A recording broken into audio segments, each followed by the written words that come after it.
Good afternoon. I am Trevor Mead, a staff associate with the Green Parking Council. I would like to welcome you all to our webinar on sustainable mobility and the future of parking space. This presentation is part of a continuing series of informational webinars to educate the parking community on various issues related to the implementation of sustainable technologies and programs in parking facilities across North America. If you encounter any technical problems during the presentation, please email Gretchen Brown at gretchen@greenparkingcouncil.org or send a message to the chairperson through the ReadyTalk platform. Today's presenter, GPC board member Mark Gander, AICP, is a principal planner and director at AECOM, an $8 billion global provider of professional, technical, and management support services. He has participated in sustainable projects from master planning and strategic financing through design, construction, and operations, including environmental management, sustainable communities, strategic implementation, transit-oriented development, renewable energy applications, and climate adaptation plans. Mr. Gander's background in sustainable transportation led him to become uniquely involved in the evolution of high-performance green parking and urban mobility initiatives. Today, Mr. Gander will share his insights into how green parking is not an oxymoron, but part of the sustainable mobility solution for cities and a catalyst for reductions in greenhouse gas emissions. He will describe to us a new role for parking facilities as active, architecturally notable, bustling mixed-use facilities that seamlessly connect various modes of sustainable transportation. Please enter any questions you may have throughout the presentation into the chat box located on the left-hand side of your screen. We will take time after the presentation to address the questions that have been submitted. The webinar will run no longer than 1 hour. Mark? Thank you, Trevor, and thank you to the Green Parking Council for hosting many of these webinars. We have, as a board member, I'm very impressed by the infrastructure that the Green Parking Council has and the leadership initiative they've taken on disseminating kind of the best information that's available and broadcasting this through the webinar program. So I'd like to thank the Executive Director, Paul Wessel, and then the Green Parking Council and Trevor Mead for putting this webinar together. So my topic today is smart moves, sustainable mobility, and the future of the parking space. I'm in the AECOM office here in New York, and in New York, the relationship of parking and the car has always been a conflicted relationship with the automobile. In New York, the total number of metered parking spaces, just to throw out some statistics, have increased from 72,000 in 2006 to around 82,000 in 2010. There are between 3.5 to 4 million on-street parking spaces in New York City. Everywhere else, drivers can store their private vehicles on valuable public property at no cost. And the routine here is that you move them only when the alternate side of the parking rolls around. That gives an enormous giveaway to public space. It also makes it harder for drivers to find parking. As long as there's no price on so much scarce curb space, the search for an open spot is going to be pretty tough in a lot of neighborhoods in New York. And New York right now is trying to address some of these issues in various neighborhoods throughout the city. And this situation of looking for parking spaces and cruising for on-street, as it's called by Don Shoup, who's an advisory board member of the Green Parking Council, is something that eats up, contributes to congestion, affects the air quality, creates noise, creates a neighborhood nuisance. Various neighborhoods in New York are addressing some of these issues. So in terms of off-street parking, though, the supply of off-street parking in New York has been reduced over the years. The real estate economy and the pressures on the development community have really even taken the grubbiest parking garage and converted that to a valuable real estate asset. So there's between 102 to 127,000 off-street parking. And now it has switched from just depending upon the commuters to really being one that's affected some of the neighborhoods. Let me say a few words about the Green Parking Council. The GPC is an entrepreneurial startup. Parking, Planet, and Profit appears to be our mantra.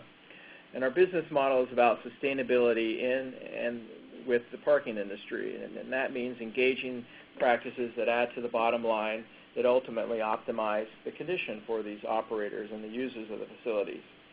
The purpose of the GPC is to transform parking assets from mere car storage into mobility and access activity integration centers for every mode of transportation. In addition, we're looking at ways of how these assets can better support the needs of the surrounding communities.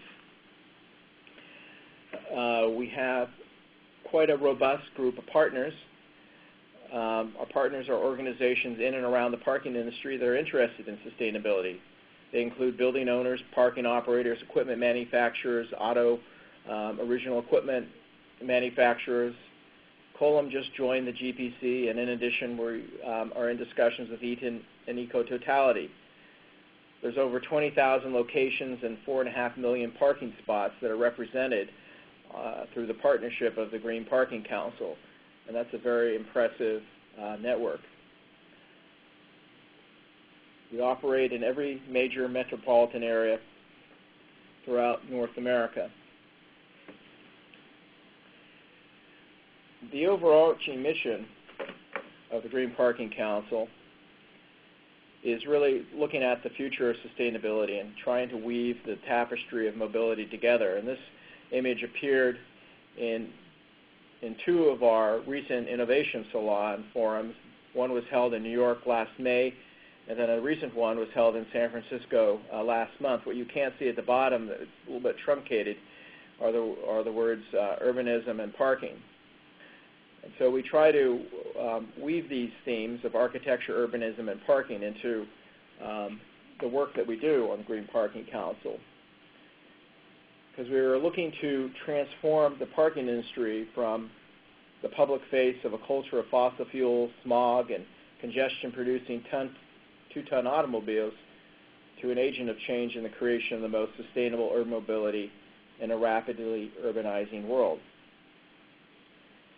Our tools that we have to help us in our mission, and we have 8 of them, are the Green Garage Certification program, which I'll get into later on in the discussion, where we have 50 discrete technologies, programs, and management practices into a transformational lever moving the parking industry, moving it to a sustainable outcome. We have the Green Garage Credentialing program, which is a training program for industry credentialing. A third tool that we have in our quiver is the Sustainable Technologies Online Database. It's an open source access tool resource that will be a gathering place for all users, innovators, and entrepreneurs to learn about the existing emerging technologies, engage in peer-to-peer product evaluation. Another tool we have is building a community of sustainable parking. Through our partnership program, we foster the education, relationship building, and business-to-business partnerships, marketing opportunities, and accelerated adoption of new technologies. Our 5th little tool that we have is our strategic initiatives. So on an ad hoc basis, we have many strategic opportunities have come up in the past since I've been a board member to collaborate with partners and other like-minded organizations. Some examples of those are the recent work that we did in Mountain View last month, Mountain View, California, regarding transportation planning. Other work we are doing is in storm water runoff mitigation work in Philadelphia. We're looking at the integrated parking and car sharing initiatives in San Francisco and New York. And we have national work that's underway with BOMA, the IFMA, and the Department of Energy on high-performance, energy-efficient lighting. One of our 6 tools that we use is the Sustainable Urban Mobility and the Creation of Healthy Cities. And another tool that we use is the outreach and community building through the website, social media, events such as this, newsletters, monthly webinars, public speaking and writing. And the last, and probably one of the main focus of this webinar, is really what we call the rethinking the parking lot. And that sort of comes at the, echoes the, what MIT professor Aaron Ben Joseph pointed out in his book, Rethinking a Lot, that a successful parking lot is one that integrates its site conditions and context, takes measures to mitigate its impacts on the environment, and gives consideration to aesthetics as well as the driver parking experience. So with those tools in hand, our mission is to help to recreate and repurpose the parking space. Just now, a quick word. I'm with AECOM, who is a global provider of professional technical management support services. We cover a broad range of markets, from architecture, planning, consulting, engineering design, asset facility management, environmental government support, management support. We have a pretty robust and diverse and integrated line of services. The composition of our market pretty much falls into these 5 areas. Majority of it is within transportation and facilities. This breaks down to annual revenues around $8 billion on a global scale. Now let's get to the heart of the matter here on the webinar. Parking is what your car does 90% of the time. If your car isn't moving, it's parked. And we know that since the age of the first parking garage in the 1980s, there's been a key role the parking garage has had in shaping urban form. And it also, in this time, it changes the transportation, and the structure of technology has transformed the physical landscape. Now it's time to take parking lots a lot seriously, architecturally. Many architects and urban planners really don't take the lot or the parking garage that seriously. Beyond greener designs and the occasional celebrity architect garage that we see, we need to think more about these lots as public spaces. That is part of the infrastructure of our streets and sidewalks, places for various activities that may change and evolve, because not all good architecture is permanent, and the adaptability of a facility and the flexibility of the facility is the main theme that we try to strive for within the Green Parking Council. Today's webinar will cover 7 topics. We'll deal with trends, we'll talk about thinking a lot, sustainable mobility, the changing nature of parking, next moves, and then we'll conclude with a better place.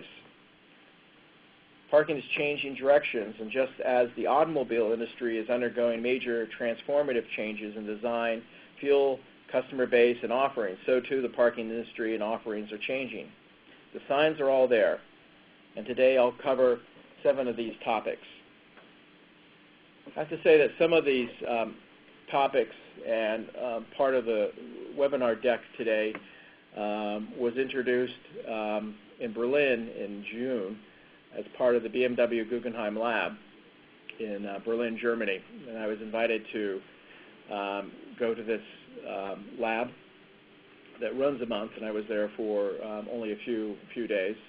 It's a lab that was in New York City last year, a portable lab, where they physically move the structure to a site in Berlin and hold a month-long series of engagements, of talks, of seminars, of workshops, all around the theme of comfort, really, and creating a better quality of life, which includes many things: transportation, sustainability, environment, the economy. It's quite a good opportunity. So what are some of the trends that we're seeing these days? There are a lot of drivers of change. City regions are going to be the main focal point for growth. Urbanization, compact, mixed-use development, environment, transit-oriented development. These are all themes that are coming through and drivers of change in both the automotive industry and the parking industry and the building programs. We have demographic changes from the population growth moving into megacities that creates rising energy consumption. There's scarce resources that is driving future efficiencies in those sectors. Most importantly, there's climate change and adaptation technologies and other types of measures. New York City has its own Plan NYC plan, which has an ambitious goal of reducing 80% of its greenhouse gas inventory in the next 50 years, which is propelling a growing demand for clean energy.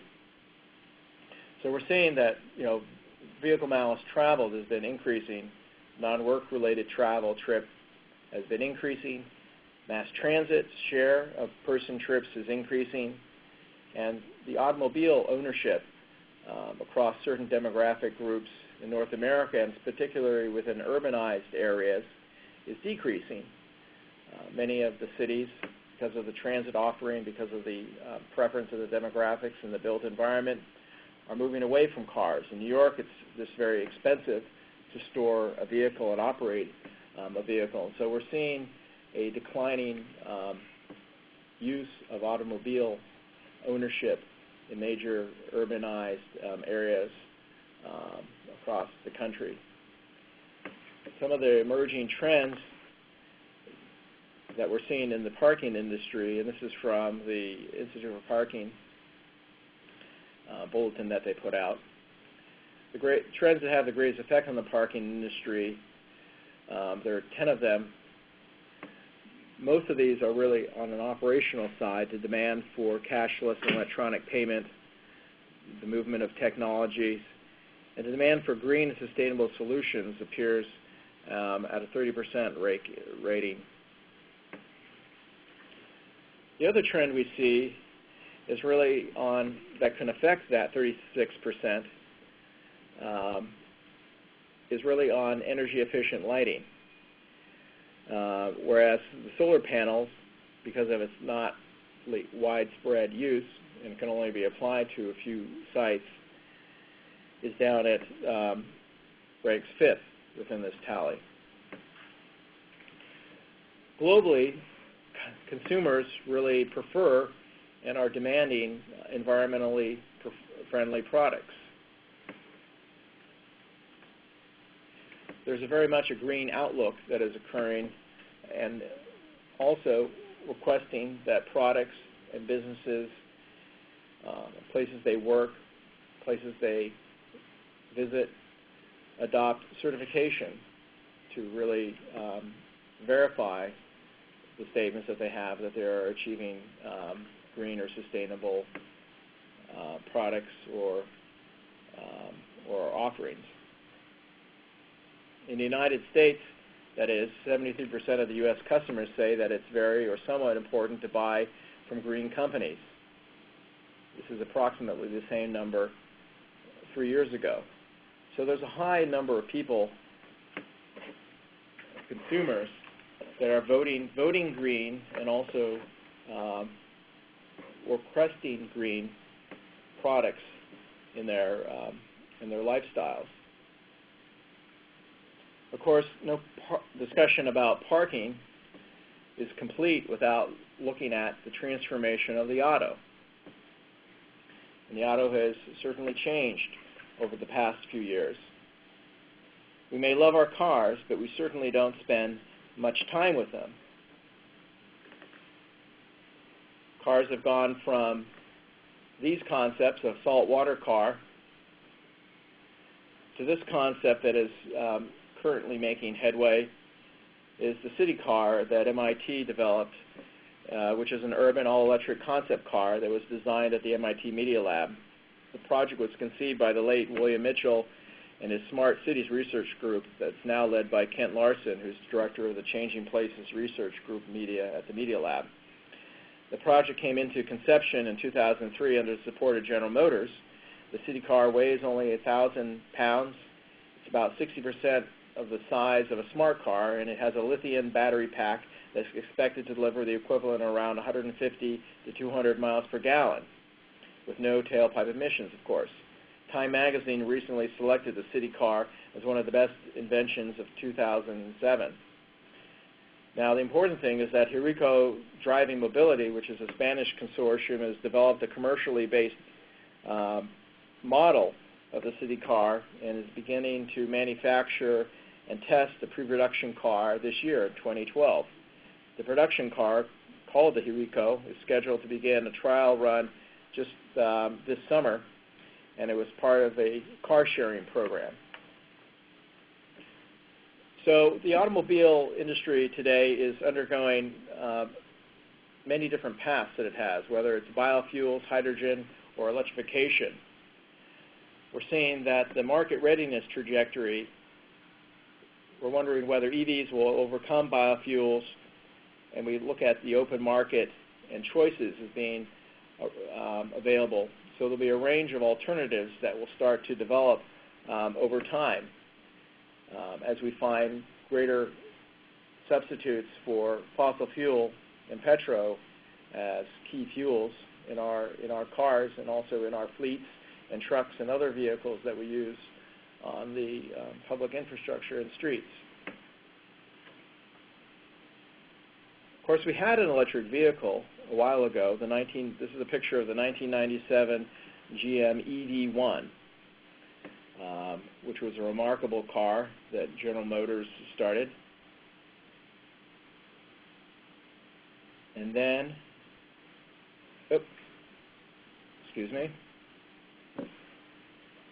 and then it was scrapped. So we asked the question, who killed the EV1?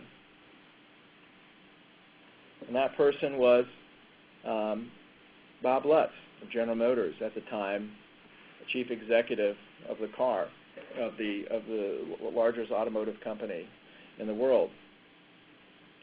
When General Motors was fingered as there was a movie that came out, a documentary, Who Killed the Electric Car, and the executive Bob Lutz's inbox, as the story goes, was filled with hate mail, and that based on that, there was a movement, that epiphany that Bob Lutz had, that he decided to bring back the electric car after he scrapped the EV1. So that was an interesting turn of events. Lutz is the executive at General Motors who brought us the Dodge Viper muscle car and the 1,000-horsepower Cadillac 16. And he certainly would seem to be the most unlikely champion of a Chevy Volt, which is a 150-mile-per-gallon plug-in electric vehicle that GM fast-tracked for production in 2010. So he's undergone a green conversion in the twilight of his years at General Motors, and now that he strongly believes that the country needs to get off oil, and that we need to shift from the V16 engines of the past that he has displayed in his office to electric vehicles. He sees as the electrification of the automobile as being something inevitable. Then on the other side, we have what could be called the Tony Stark of mobility. This is Tesla's CEO, Elon Musk.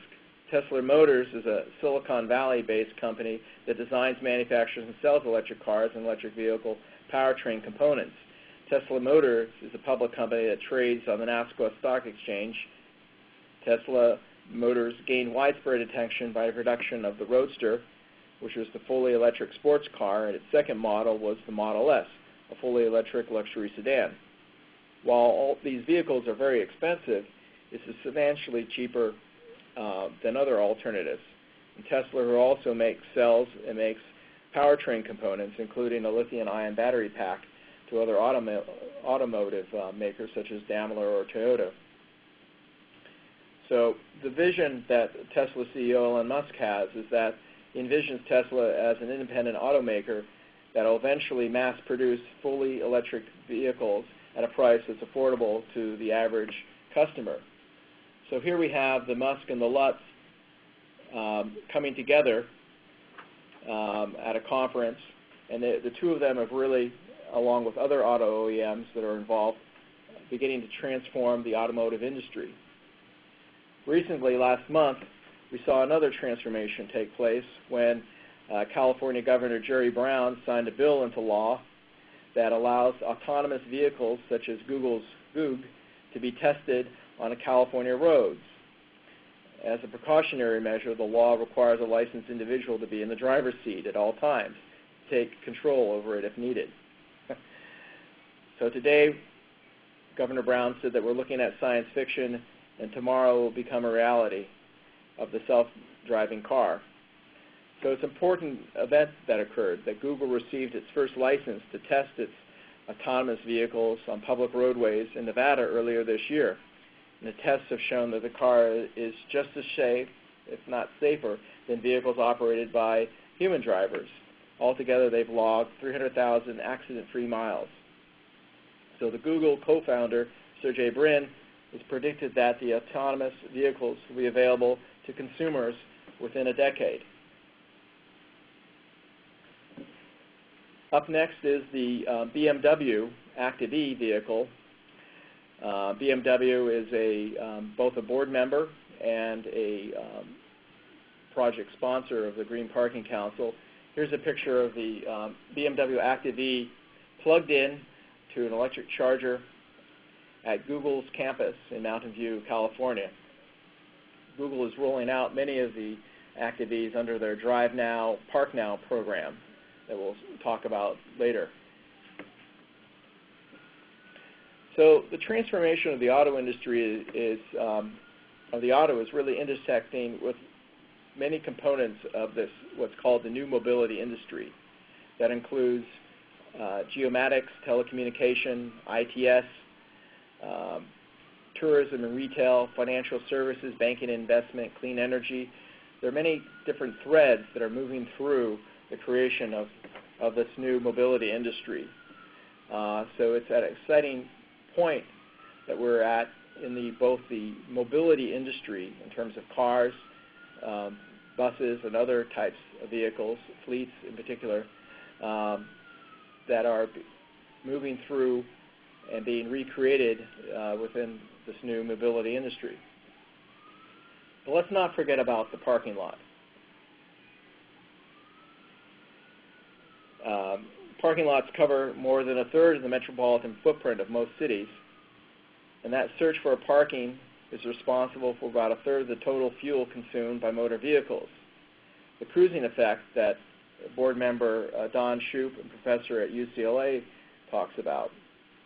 But as the number of cars have increased to around 600 million, so too does the number of parking spots. And so this additional pavement accelerates rain runoff, added effects to flood dangers. It absorbs heat and raises surface temperatures. Shopping mall lots are built to accommodate the quantity of traffic their developers expect on the busiest days of the year, and then they remain unused for the remainder. Now let's look at the EV, though, within this context. If EVs are widely adopted, electric vehicles, the installation of this induction-based charging system in the pavement of parking lots could present an opportunity to really beautify and improve the lots themselves. So there are a lot of parking lots in the United States. We may love our cars, but we certainly don't spend a lot of time with them. And this is sort of the main point that we're driving here during this. The Emerging Trends in Parking survey by the International Parking Institute reveals a number of interesting facts about the place the vehicles we love spend the most time, parking spaces. According to the survey, 30% of the most traffic in the city comes from people looking for parking spaces. Most of our cars are parked 90% or more of the time. So we see that parking occupies quite a bit of our existence, and yet it's very little really examined in terms of how to improve upon the parking situation. There's a range of parking structures that we've come to recognize. It has occupied various roles in our mobility. Here's a picture of the typical parking lot structure that's mobile, that's within the New York area where they erect and stack parking up within a very small and narrow lot.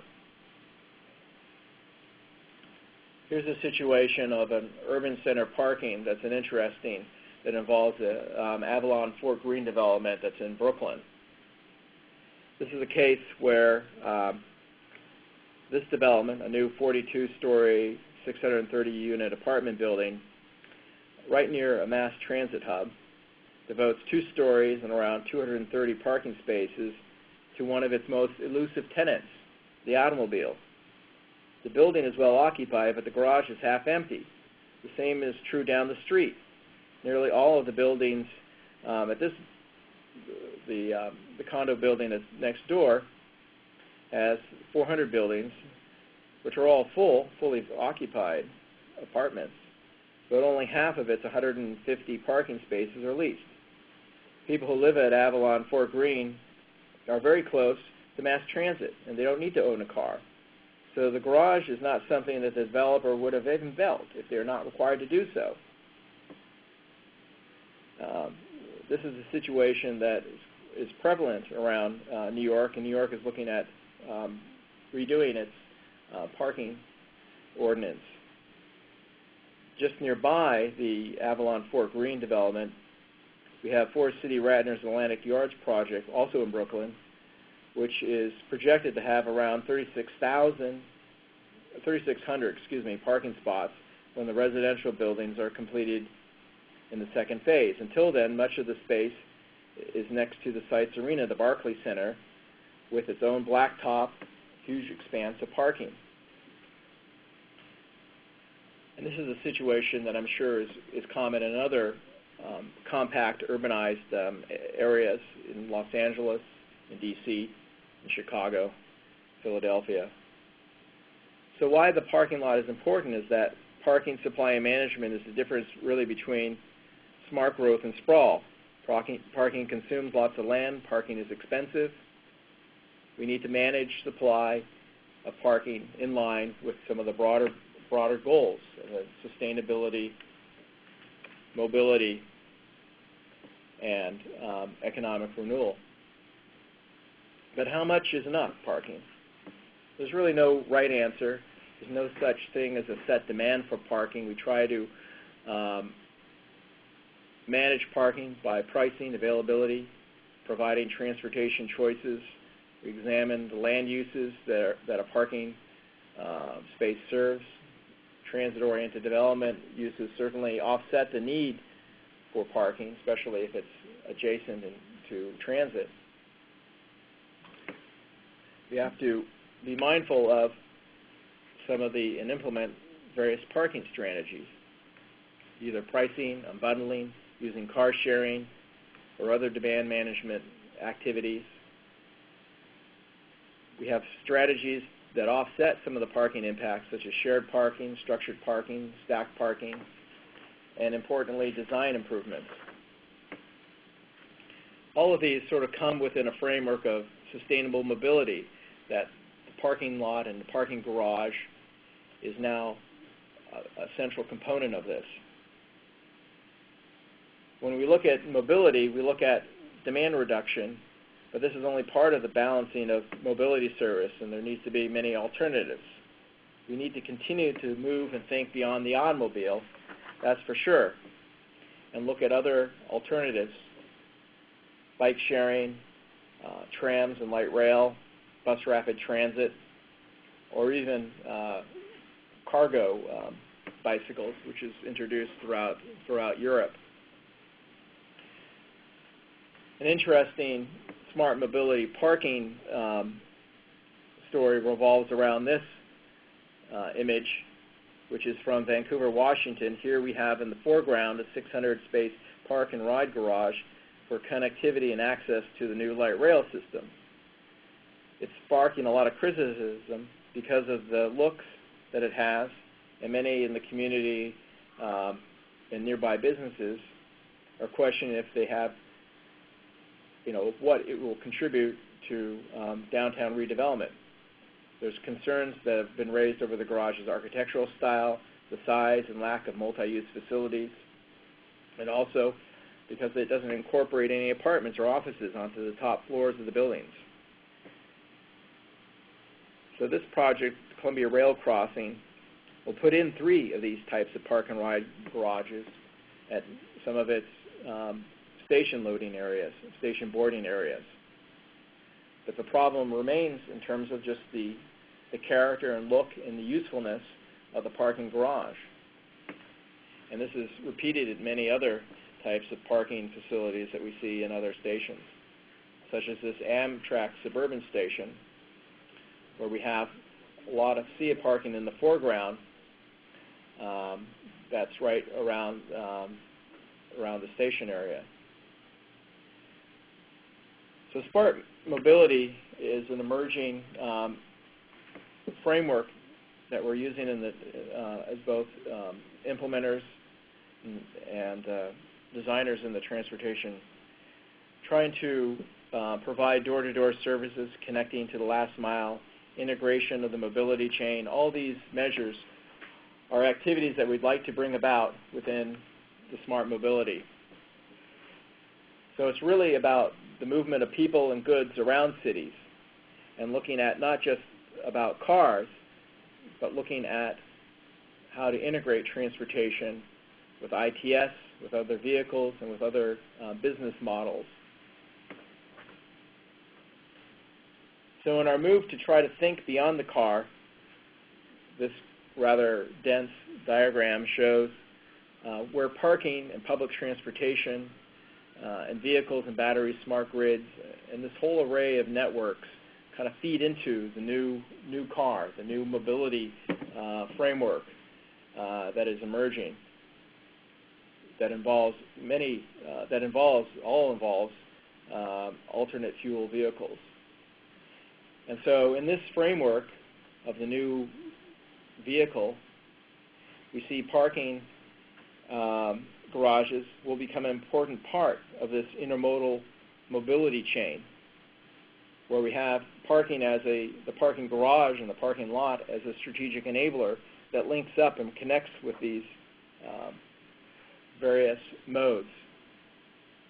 So the parking garage becomes a sustainable service center, providing car sharing, EV charging, bicycles, access to trains, and other types of services for the community and also for the business district in which the garage is situated.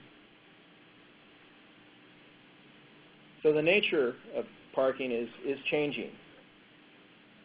Sure, we have our odd-looking and idiosyncratic parking garages. This one is from the Midwest that look like a library. And then we have more well-designed, well-lit, certainly, and laid out. This is a demonstration project garage of the Green Parking Council. And we have a range of automated parking structures that provide opportunity for us as dense urban areas would require more efficient automated parking. And the United States is drastically underserved by automated parking operations as compared to other countries in Europe, and elsewhere. Stormwater management and environmental mitigations and green design and infrastructure is an important aspect of the changing nature of parking and part of the sustainability equation that we promote within the Green Parking Council. A great innovation that we learned about was last month during our board meeting in San Francisco, which was the San Francisco Transit Agency's SF Park program, San Francisco Park, and their app that they have, where San Francisco has censored all the parking lots within the city are mapped, and the inventory is known, and they market the information to the consumer so that provides a dynamic pricing incentive to drivers who are looking for a parking spot. They have real-time information that's provided on their application, on their app, their phone app, where the parking is available and at what price. This reduces the need for cruising around looking for a parking space, and also is a way of managing efficiently the parking resource within the city.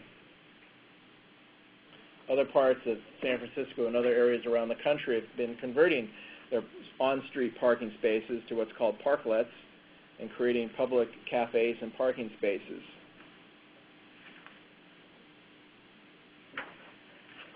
Other areas, this is Miami's Green Garage by the architect Architectonics, have created very beautiful parking garages in the downtown area.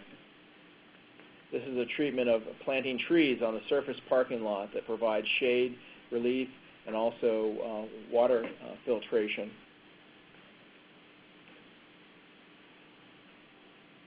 Here's an example of the Santa Monica Civic Center garage, which is 900 spaces, LEED certified. It has room for EVs, bicycle kiosks.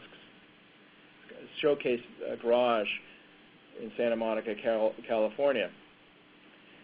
It has eye-catching aesthetics and implements a bevy of green building practices that have really flipped the oxymoron of a green parking garage within the United States. The building meets and even exceeds many of the U.S. Green Building Council's LEED guidelines.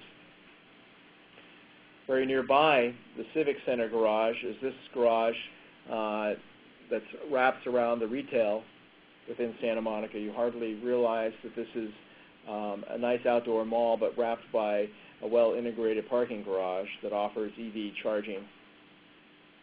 Here's another example of a fabulous green garage. This is the parking garage at Post Office Square on Congress Street in Boston. It's in the heart of the financial district, located beneath the landmark Norman Leventhal Park. The garage at the post office was named the demonstration project site by the Green Parking Council because of its commitment to implement a greener, more energy-efficient operation. It's an environmentally responsible facility, and this designation challenges them to become certified when the Green Parking Garage certification initiatives roll out. This is a garage in Hoboken, New Jersey. An automated parking garage that blends with the streetscape and the building faces. This is a garage right in New York in Midtown, below Penn Station, that's adjacent to the Kimpton Hotel. Here the garage is beneath a public open space area where the movies are shown on the theater screen above the garage. And here's an example from Cal State University in Fullerton of a solar array atop 700 space parking structure.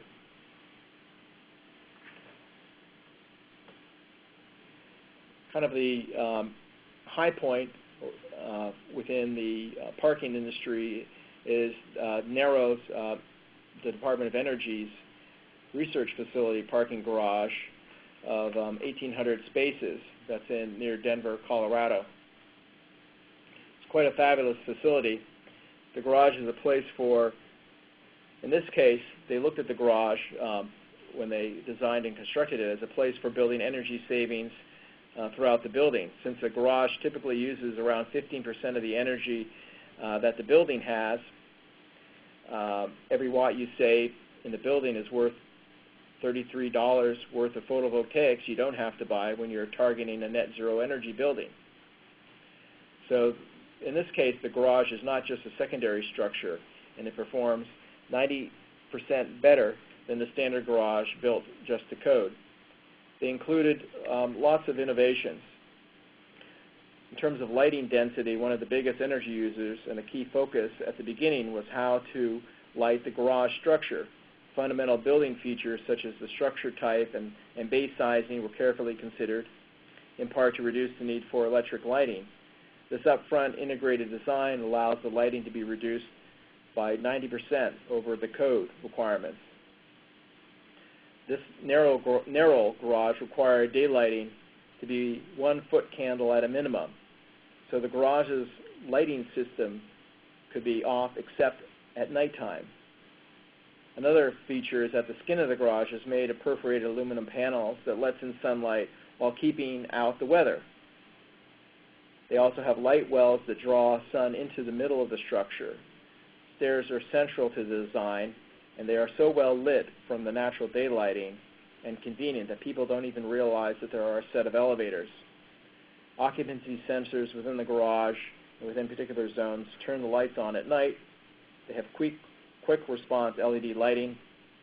When it comes to lighting, safety is largely based on uniformity rather than having very brightly lit spaces within stark light boundaries.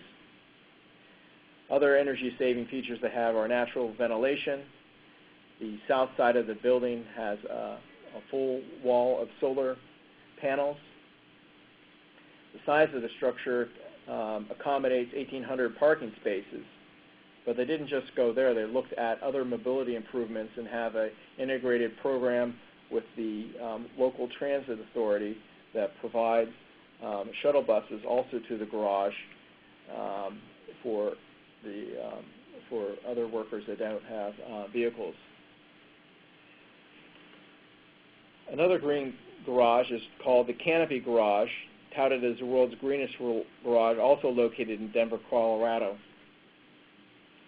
The Canopy Airport Parking, as it's called, was opened in 2010, green parking facility, and as a cooperative project of the Greenscape Capital and ProPark America. ProPark is one of the founding members, and its CEO is also the executive of the Green Parking Council. It's located, as I said, in Denver, Colorado. The features that it employs are solar, wind, geothermal, energy generation, and uses biodiesel, CNG, and hybrid buses. Canopy Airport Parking is a LEED certified gold and also a demonstration project site at the GPC. This is a picture of some of the solar panels that are around it. So the nature of parking is indeed changing, and the Green Parking Council is stepping up and providing leadership to this change in the parking. Notably, the U.S. Green Building Council had a ruling a few years ago that parking garages may not pursue LEED certification, and more specifically, buildings that dedicate more than 75% of the floor area to parking motor vehicles are ineligible for LEED. And to become a LEED certified involves several complicated types of arrangements. So the Green Parking Council has put forward and is working on the release of the Green Garage Certification Program. And I'd like to give a shout out to my fellow board member, Rachel Yoka at Tim Haas, who chairs our certification committee and is doing a fantastic job. The vision of the Green Garage certification of the GPC is to create a new rating system that will transform the parking industry and address a critical void in the green building marketplace. Our overarching strategies are education, transportation alternatives, energy efficiency, provide community and vitality, and to decrease all the ill effects of the environment and carbon emissions and greenhouse gas footprints.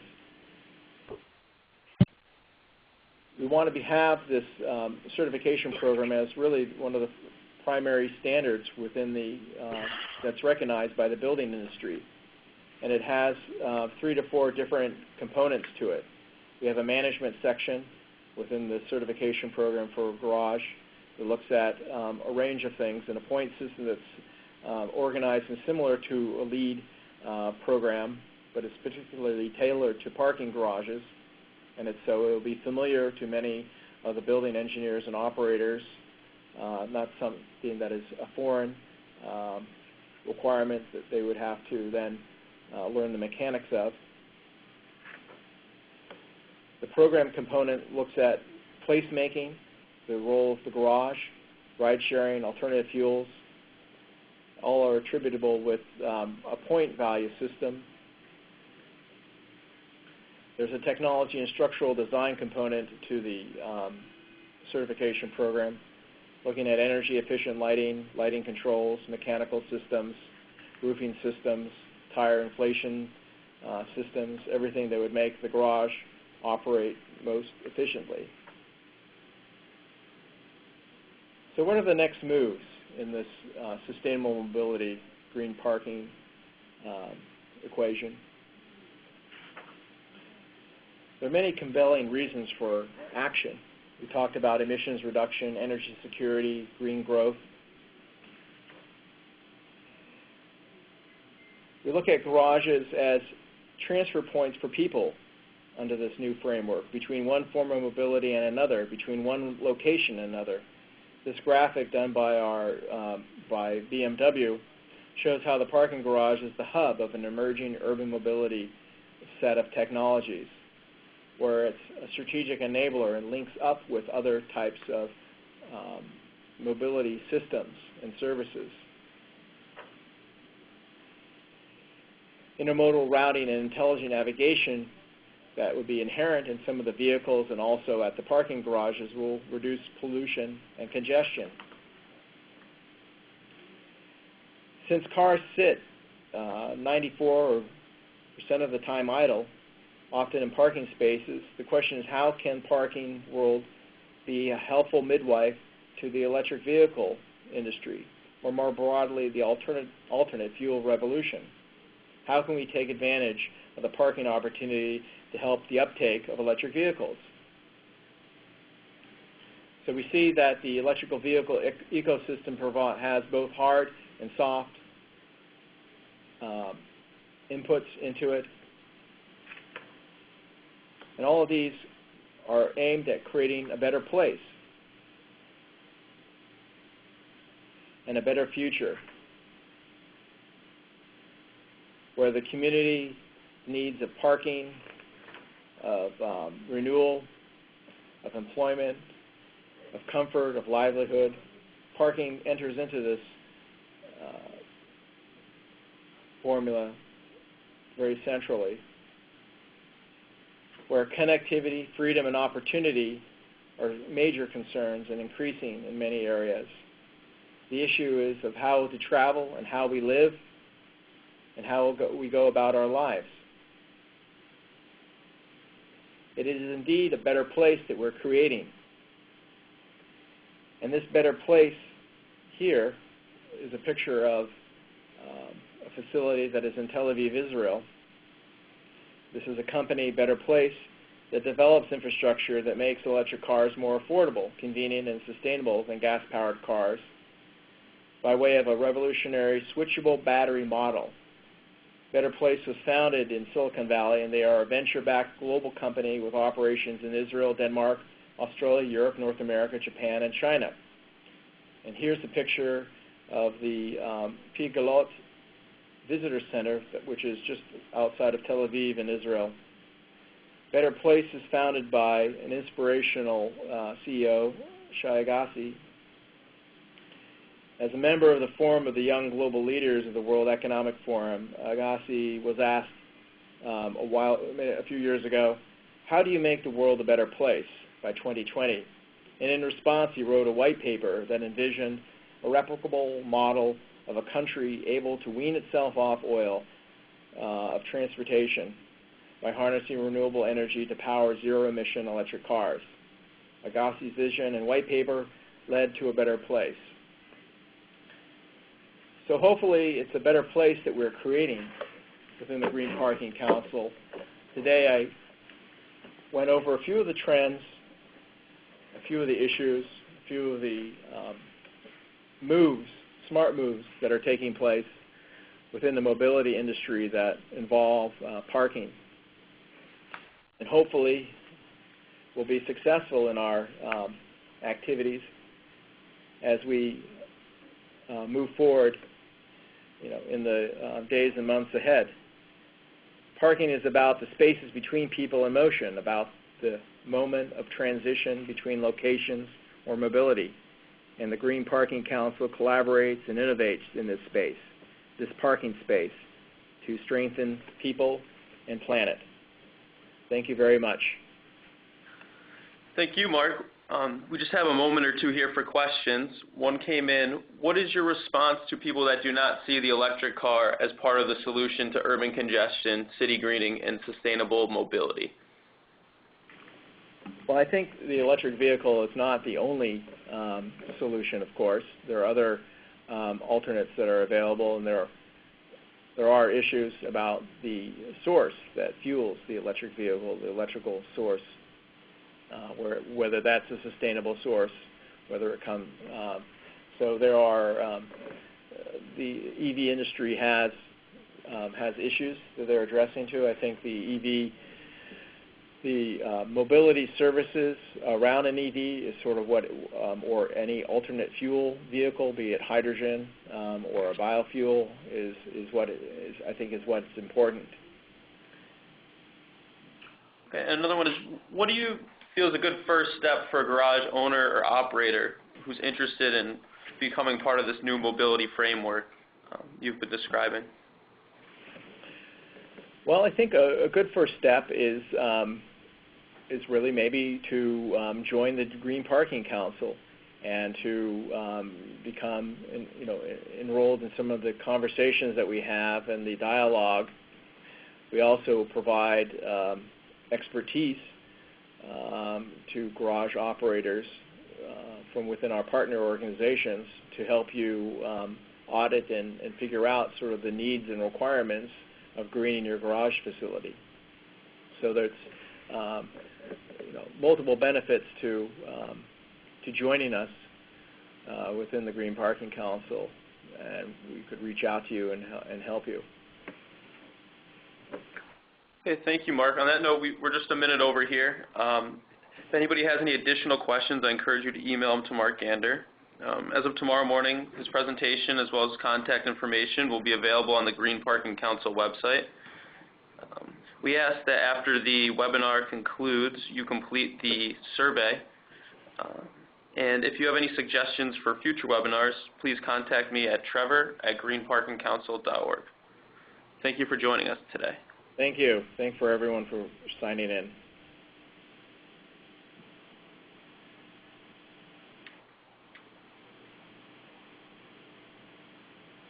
Thank you. Thank you. Please stand by.